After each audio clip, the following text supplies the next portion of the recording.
Isang araw, may batang babae na nakakita ng isang bato at inilagay ito sa mata ng isang misteryosong rebulto.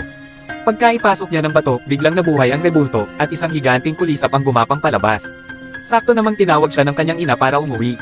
Kinagabihan, nagising si Ana mula sa isang bangungot at sa gulat niya, nakita niya ang kulisap na iyon, ngunit ngayon ay nagbagong anyo na bilang isang diwata. Dinala siya ng diwata sa isang maze kung saan may lumitaw na nilalang na kalahating tao, kalahating kambing.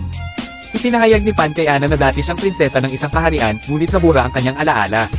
Upang mabawi ang kanyang trono, kailangan niyang tapusin ang 3 pagsubok mula sa isang mahiwagang aklat, ngunit ang aklat na iyon ay mababasa lamang ng isang tao.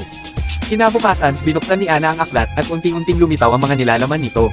Napagpasyahan niyang simulan ang unang pagsubok.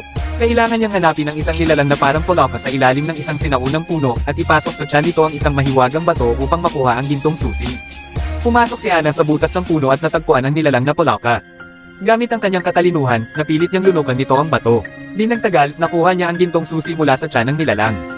Kinagabihan, muling nagpakita si Pan kay Ana at sinabi nitong oras na para gawin ang pangalawang pagsubok. Ngunit nagkasakit ang kanyang ina at labis itong ikinabahala ni Ana.